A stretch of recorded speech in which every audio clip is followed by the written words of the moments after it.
주님께서 여러분과 함께 루카가 전한 거룩한 복음입니다.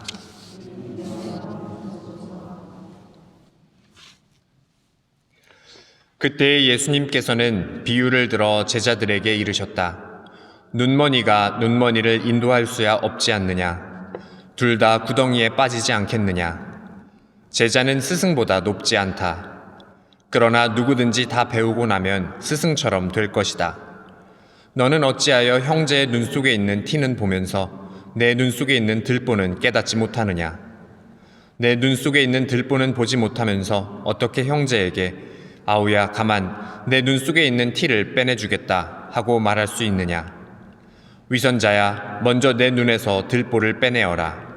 그래야 내가 형제의 눈에 있는 티를 뚜렷이 보고 빼낼 수 있을 것이다. 좋은 나무는 나쁜 열매를 맺지 않는다. 또 나쁜 나무는 좋은 열매를 맺지 않는다. 나무는 모두 그 열매를 보면 안다. 가시나무에서 무화과를 따지 못하고 가시덤불에서 포도를 거두어 들이지 못한다.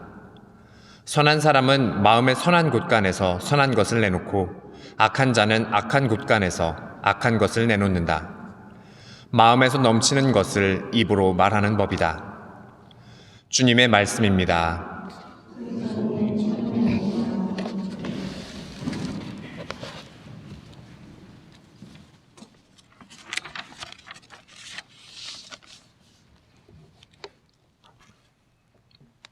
참 예수님, 여러분 혹시 어떤 일을 하고 나서 참 허무함을 느껴보신 적 있나요? 제가 오늘 그랬는데요. 어제 성모신신비사에 나오셨던 분들은 아실 거예요. 제가 지난달과 똑같은 복음 내용으로 이렇게 머리를 싸매고 강론을 준비를 했다고 이렇게 말씀을 드렸는데 오늘 매일 미사가 와서 보니까 다른 복음이더라고요. 그래서 괜히 이렇게 머리를 싸매고 이렇게 고민을 했었구나 이런 생각을 갑자기 하게 되었습니다. 벌써 3월입니다. 그래서 이제 우리가 봄을 준비하는 시기인데 날씨는 다시 겨울이 돼가지고 이제 요즘에 추웠다 더웠다 막 이렇게 하니까요. 더 감기 조심하시면 좋을 것 같아요. 요즘에 또 독감도 이제 유행하고 있어가지고 이제 건강에 유의하시면 좋겠습니다. 오늘 복음에서 이렇게 마음 안에 담겨져 있는 것이 밖으로 나오는 그런 이야기들을 많이 듣습니다. 예수님께서도 그렇게 말씀을 하셨고 제 1독서에서도 그리고 2독서에서도 똑같이 안에 있는 것을 밖으로 내보내는 그런 내용을 이야기를 해요. 1독서에서는 제 말에 관한 이야기를 하고요. 제 2독서에서는 나의 행실에 관한 이야기를 합니다. 그리고 복음에서는 예수님께서 말과 행실에 대한 그런 열매를 말씀을 하시죠. 그래서 오늘 독서와 복음을 묵상을 하면서 한 가지 어떤 예화가 생각이 났습니다. 옛날에 어떤 할머니와 할아버지가 이렇게 계셨어요. 근데 둘이 이제 피크닉을 가셨습니다. 근데 한참을 가다가 이제 지친 할머니가 이렇게 말씀을 하십니다. 영감, 나 좀 업어줘. 할아버지는 이제 귀찮았지만 나중에 잔소리 듣는 게 싫어서 업어줬습니다. 그리고 할머니가 좀 이렇게 한참 또 가다가 미안했는지 묻습니다. 영감, 나 무겁지? 할아버지가 이제 퉁명스럽게 대답을 하죠. 그럼 무겁지. 머리는 돌덩이지, 얼굴은 철판이지, 간은 부었으니까. 근데 그렇게 한참을 또 말없이 이렇게 가다가 돌아오는 길에 할아버지가 다리를 삐끗해서 이렇게 할머니의 도움을 받아야 되는 상황이 됐어요. 그래서 할아버지가 좀 염치 없지만 이렇게 이야기를 합니다. 할멈, 다리가 아파. 나 좀 업어줘.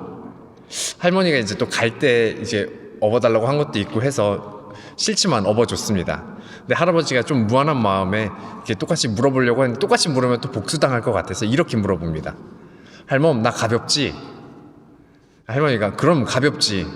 머리는 비었지, 입은 가볍지, 간은 배 밖으로 나왔으니까. 이렇게 통쾌하게 이렇게 할머니가 복수를 하신 그런 내용이지 않을까 이렇게 싶지만 사실 이게 지나가는 하나의 우스갯소리지만 이 말이라는 것이 내가 마음속에 품은 것을 드러내주는 통로다 하는 것을 이야기해주는 게 아닐까 싶어요. 그래서 제 1독서를 보면 짧고 강하게 우리가 하는 말의 가치와 중요성에 대해서 이야기를 합니다. 그리고 복음에서는 예수님께서 스스로를 성찰해 보도록 우리를 초대하시면서 우리가 마음 안에 품은 것이 말로 표현된다는 것을 다시 한번 상기시켜 주십니다. 그래서 그러한 관점에서 보면 우리가 삶 안에서 이렇게 하고 있는 말들을 잘 살펴보는 일이 참 중요하다는 생각이 듭니다. 다른 사람들과의 대화 안에서 내가 하는 말, 그리고 다른 사람들이 하는 말을 이게 집중해 보는 것은 이 서로의 생각과 마음을 소통하는 것, 소통하는 그 첫 번째 단계가 되지 않을까 싶어요. 그래서 이 대화가 관계를 악화시키기도 하고 또 반대로 그 관계를 발전해 나갈 수 있는 그런 기초가 되기도 합니다. 제가 지금 사회 친구들이 하나도 없어요. 이제 한국에 이제 친구들이라고 하면 그냥 똑같이 이제 신부들 친구들 말고는 친구가 거의 없는데, 이게 사실 학창 시절이나 또 신학생 때까지만 해도 이제 방학 때마다 이렇게 친구들을 자주 만나서 같이 놀곤 이렇게 했는데, 사실 시간이 지나면서 이제 어떤 사고 방식이나 세상을 살아가는 방식이나 이런 관심이 다르다는 게 이렇게 느껴졌습니다. 그러면서 자연스럽게 서로 이렇게 멀어진 것 같아요. 그래서 친구들끼리 하는 이렇게 대화를 보면 뭐 집을 사는 문제나 아니면 전세, 뭐 주식, 투자, 뭐 승진, 사실 저랑은 전혀 관계없는 그런 대화 주제들이잖아요. 그래서 재미가 없어집니다. 근데 뭐 그들도 마찬가지겠죠. 저와 하는 대화가 점점 재미가 없어졌겠죠. 그러다 보니까 자연스럽게 멀어지는 이러한 모습들을 봅니다. 그래서 이렇게 서로에 대해서 파악을 하고 관심사를 알 수 있는 게 말이고 대화죠. 그래서 그러면 이 대화라는 것을 하느님과의 대화에 한번 적용을 해보고 싶어요.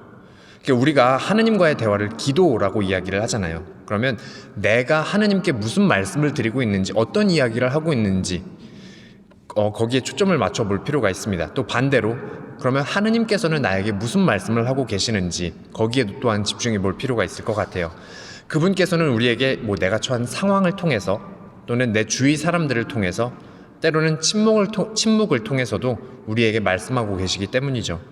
그래서 이번 한 주간 이 나의 말이라는 이 열매를 잘 살펴보면서 이웃과의 대화 그리고 하느님과의 대화에도 집중해 볼 수 있는 그런 한 주간 보내셨으면 좋겠습니다. 아멘.